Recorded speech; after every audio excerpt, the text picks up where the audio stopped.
दादासाहेबांच्या स्मारकाच्या लोकार्पणाचा निमित्तानं आपण खरं तर इथं जमलोय।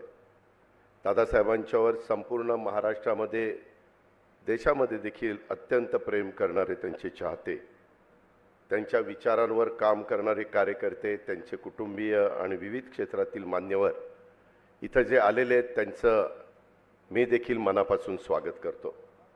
आज दादासाहेबांची 96वी जयंती आणि नेमकं या शुभदिनी त्यांची जन्मभूमी कर्मभूमी असणाऱ्या ह्या अमरावतीमध्ये त्यांच्या स्मारकाचं लोकार्पण होतंय, हे आपल्या सर्वांच्या दृष्टीने अतिशय आनंदाची आणि समाधानाची अशा प्रकारची बाब आहे।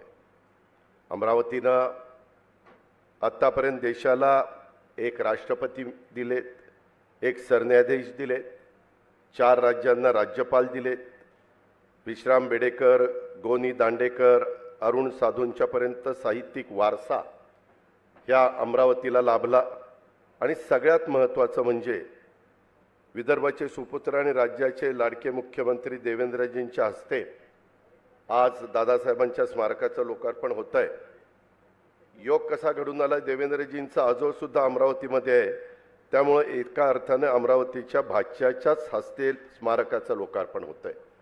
मला मगाशी बावनकुळे साहेब सांगत होते, पोटे साहेब सांगत होते की मागच्या टर्मला ते मुख्यमंत्री असताना त्याचं भूमिपूजन झालं, मला वाटतं 17-18 साल असेल, आणि आता त्यांच्या शुभ हस्ते पुन्हा ते दुसऱ्या वेळेस मुख्यमंत्री झाल्यानंतर ते तसं दुसऱ्या वेळेस नाही, तसं ते तिसऱ्या वेळेस मुख्यमंत्री झाले। आम्ही दोघं काही तासाकरता मुख्यमंत्री ते होते, मी उपमुख्यमंत्री होतो। मित्रांनो, गमतीचा भाग जाऊ द्या। आणि अतिशय महत्त्वाचं म्हणजे दादासाहेबांचे चिरंजीवन हे देशाचे सर्वोच्च न्यायालयाचे सरन्यायाधीश न्यायमूर्ती भूषण गवई साहेबांच्या प्रमुख उपस्थितीमध्ये हा एक आगळा वेगळा अतिशय भावनिक अशा प्रकारचा हृदय सोहळा होतोय, याचं विशेष औचित्य आपल्या अमरावतीकरांनाही महाराष्ट्रातल्या तमाम जनतेला देखील आहे। खरं तर आणखी 3 वर्षांनी दादासाहेबांची जन्मशताब्दी वर्ष सुरू होणार आहे। या निमित्तानं माझी विनंती की दादासाहेबांच्या जन्मशताब्दी वर्ष आपण विविध कार्यक्रमांनी साजरा करूया। खास करून या कार्यक्रमामध्ये दादासाहेबांनी आयुष्यभर जपलेल्या आंबेडकरी विचारांचा जागर हा आपण करूया, तीच त्यांना खरी आदरांजली ठरेल। आदरणीय दादासाहेबांच्या रुबाबदार व्यक्तिमत्वाला साजेसे स्मारक झालेलं आहे, याचा मला आनंद आहे।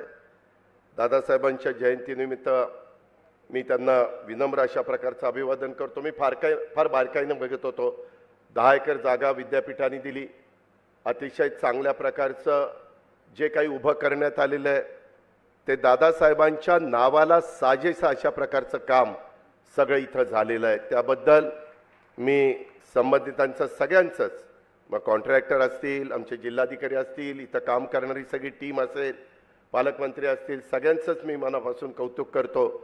पुतळा तर इतका हुबेहूब झालेला आहे की पुतळा बघितल्या कुणी पण हा दादासाहेबांचा पुतळा आहे अशा पद्धतीनं लगेचच मनामध्ये येतं, दादासाहेबच साक्षात आपल्यासमोर उभे आहेत अशा पद्धतीनं वाटतं। त्याच्यामुळे मूर्तिकाराला पण मी खूप त्यांचं कौतुक करतो, त्यांचं अभिनंदन करतो। दादासाहेब हे एक वेगळ्या प्रकारचं रसायन होतं। कोणत्याही राजकीय वारसा तसा बघितलं तर त्यांना नव्हता।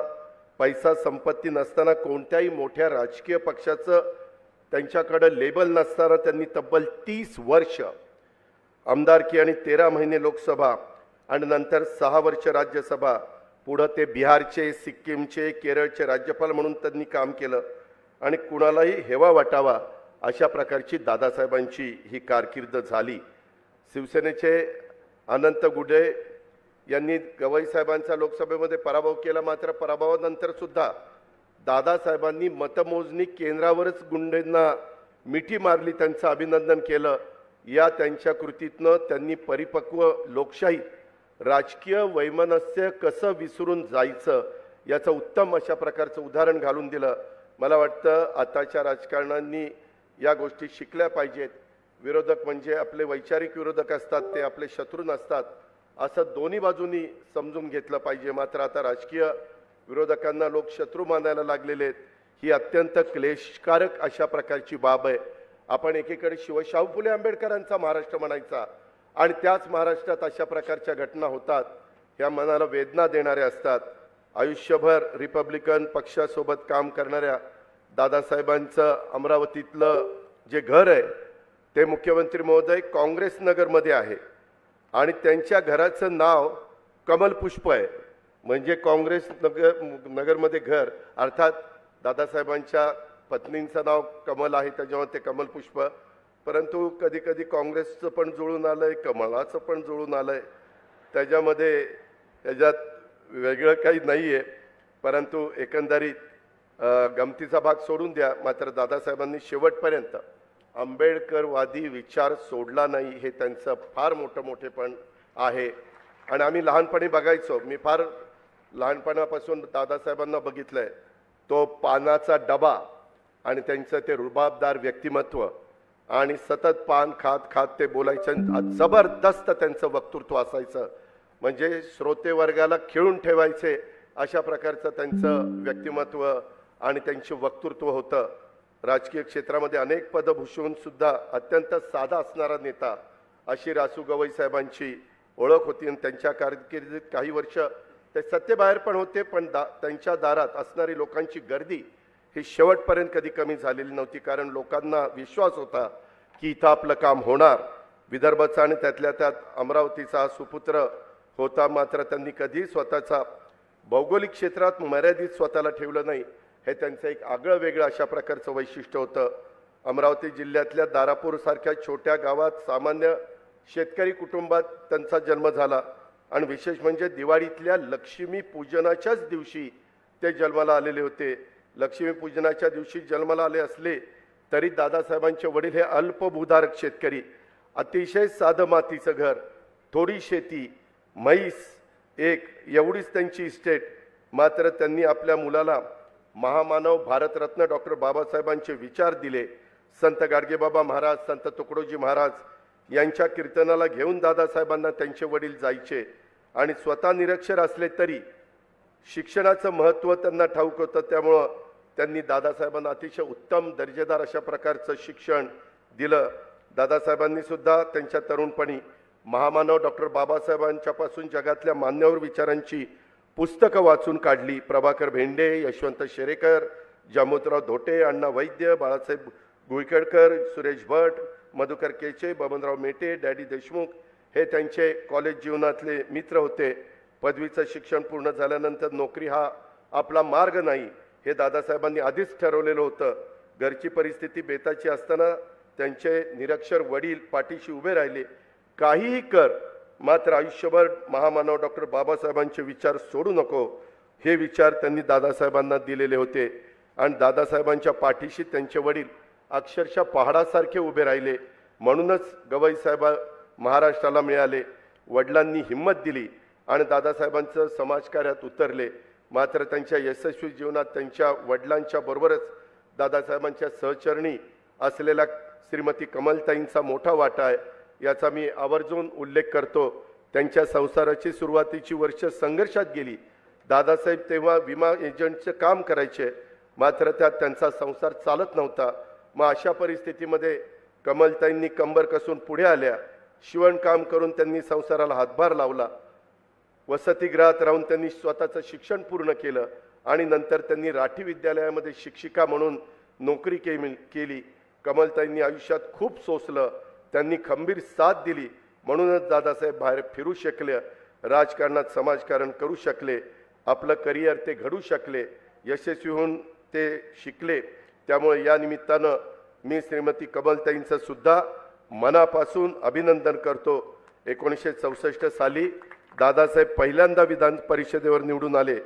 4 वर्षानंतर विधान परिषदेचे उपसभापती आणि नंतर सभापती बनले. त्यांनी मागं कधी वळून बघितलं नाही. कारण आम्हाला पण, मी 90ला आमदार झालो, मला पण दादासाहेबांच्या बरोबर काही काळ वरच्या सभागृहामध्ये काम करण्याची संधी मिळाली. मी स्वतःला भाग्यवान समजतो. राजकारणात त्यांना कोणी गॉडफादर नव्हता. कर्मवीर दादासाहेब गायकवाड त्यांचे गुरु होते. कर्मवीर दादासाहेब गायकवाड यांच्या नेतृत्वाखाली झालेल्या भूमिहीनांच्या सत्याग्रहातून गवई साहेबांचा उदय झाला. त्यांच्याकडं मी मगाशी सांगितलं वक्तृत्व होतं, त्याच जोरावर त्यांनी आपलं कर्तृत्व आणि नेतृत्व सिद्ध केलं. गवई साहेब आयुष्यभर महामानव डॉक्टर बाबासाहेबांच्या विचाराशी अतिशय प्रामाणिक राहिले. ज्यावेळेस डॉक्टर बाबासाहेबांच्या विचारावर आघात करण्याचा कोणी प्रयत्न केला तर घटनेला हात लावण्याचा प्रयत्न झाला, त्यावेळेस दादासाहेब त्यांच्यावर तुटून पडले. एकदा राज्यसभेची घटनेची समीक्षा करण्याचा प्रस्ताव आला, त्यावेळेस सभागृहात दादासाहेबांचा रुद्रावतार त्यांनी धारण केला. मी ह्या ठरावाचा माझ्या दातांनी नखांनी विरोध करतो अशा शब्दात त्यांनी आपल्या भाषणाची सुरुवात केली करून या प्रस्तावाला प्रखर विरोध केलेला होता. आज नागपूरच्या दीक्षाभूमीमध्ये देखील जगभरातनं मान्यता मिळते, परंतु कर्मवीर दादासाहेब गायकवाडांच्या निधनानंतर गवई साहेबांकडे या स्मारकाचं नेतृत्व आलं आणि गवई साहेबांनी खऱ्या अर्थानं दीक्षाभूमीच्या कामाला गती दिलेली आपण सगळ्यांनी अनुभवलेली आहे. आज नागपूरमध्ये येणारा कोणी दीक्षाभूमीला गेल्याशिवाय राहत नाही. सर्व धर्म समभावाचं एवढं मोठं स्मारक जगात कुठेही नसेल. आपल्या आयुष्यातले सर्वात मोठं काम गवई साहेबांनी दीक्षाभूमीचं नाव घेत ते अगदी खरं सुद्धा आहे. हे अत्यंत मोलाचं काम त्यांनी त्यांच्या एकंदरीत कारकिर्दीमध्ये केलं. बरंच काही बोलण्यासारखं आहे, परंतु दादासाहेबांनी त्यांना अनेक ए.बी. वर्धन, सुदाम काका देशमुख विविध पक्षातील मित्र होते. विश्वासार्हता ही त्यांची सर्वात जमेची बाजू होती. त्यांनी राज्यपाल म्हणून पण त्या भागामध्ये त्या राज्यामध्ये जाऊन अनेक कायापालट त्या भागामध्ये करून दाखवले. इथले डॉक्टर कृष्णकुमार यांना विशेष कार्यकारी अधिकारी म्हणून त्यांनी बिहारला नेलेलं होतं. डॉक्टर बाबासाहेब महाविद्यालयाचा कायापालट करणारे डॉक्टर कृष्णकुमार यांची ओळख आहे सगळ्यांना आणि त्याच्यातून त्यांनी खूप चांगलं काम त्या भागामध्ये केलं. गवई साहेबांनी बिहार येथे जैन आणि बौद्ध धर्माच्या तीर्थस्थळांचा विकासाचा पुढाकार घेतला. बिहारमधील तीर्थस्थळांना विकासाला 1300 कोटी रुपयाची योजना तयार करण्याचे निर्देश त्यांनी दिले. अशा प्रकारे खूप काही गोष्टी त्यांनी त्या बाबतीमध्ये करून दाखवल्या. मला एका गोष्टीचा अभिमान आहे. आता 3 वर्षांनी दादासाहेबांचे जन्मशताब्दी वर्ष सुरू होत आहे. आता मुख्यमंत्र्यांच्या मनात पण पुढच्या टप्प्यामध्ये इथं आणखीन काही करायचं आहे, ते स्वतः त्याबद्दल सूतवाच करतील. परंतु हे जन्मशताब्दी वर्ष सुरू होत असताना त्यानिमित्तानं गवई साहेबांच्या विचारांचा आणि त्यांच्या कार्याचा प्रसार करणारे विविध कार्यक्रम आयोजित करून आपण समाजाला एका नव्या दिशेने प्रेरित करूया. या स्मारकाच्या माध्यमातून अमरावतीच्या या सुपुत्राची कीर्ती आणि त्यांचा आदर्श पुढच्या पिढीपर्यंत पोहोचतील याची मला खात्री आहे. पुन्हा एकदा दादासाहेब गवईंच्या विचारांना आणि कार्याला मी वंदन करतो आणि या ठिकाणी थांबतो. आणि ह्या कामामध्ये ज्यांचं योगदान झालेलं आहे, ज्यांनी त्याच्यामध्ये लक्ष घातलेलं आहे, त्या सर्वांचं तुम्ही आज बघितल्यानंतर तुम्ही पण आश्चर्यचकित व्हाल. खूप चांगल्या पद्धतीचं स्मारक इथं झालेलं आहे. त्याच्यामध्ये आणखीन आज झाडं पण लावलेली आहेत. अजून झाडं वाढवण्याचं काम पण देखील करा. आणि ह्या संदर्भामध्ये पुढं जे काही इथं आमच्या सरकारच्या वतीनं करावं लागेल त्यामध्ये कुठेही निधीची कमतरता पडू दिली जाणार नाही हा शब्द आपल्याला देतो आणि आपली रजा घेतो. जय हिंद, जय महाराष्ट्र. धन्यवाद सन्माननीय दादा. दारापूर अमरावतीच्या गल्लीपासून ते भारताच्या दिल्लीपर्यंत सर्वांच्या हृदयात अजरामर असणारं हे व्यक्तिमत्व आणि आंबेडकरी चळवळीला अभिप्रेत असणारी सामाजिक न्यायाची लढाई जोरकसपणे पुढे नेणारे सर्वसमावेशक नेतृत्व म्हणजेच दादासाहेब. आदरणीय दादासाहेबांविषयी आपलं मनोगत व्यक्त करण्याकरिता मी सहर्ष आमंत्रित करते महाराष्ट्र राज्याचे सन्माननीय उपमुख्यमंत्री नामदार श्री एकनाथजी शिंदे साहेब आपल्याला.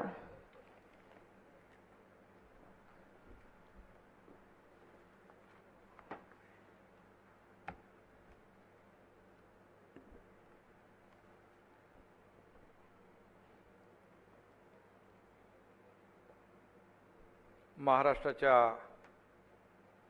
राजकारणातले एक आधारस्तंभ, समाजसूर्य रासू तथा दादासाहेब गवई यांच्या स्मारकाचं आज लोकार्पण झालेलं आहे.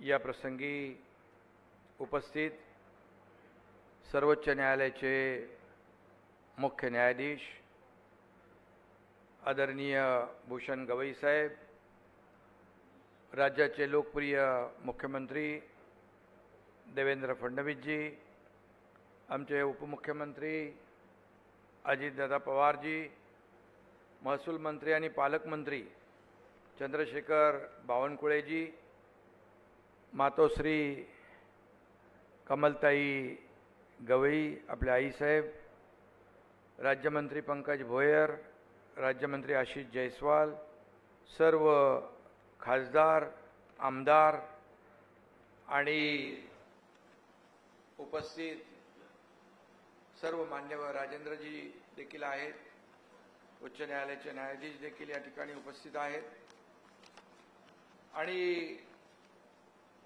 सर्व दादासाहेबांवर प्रेम करणारे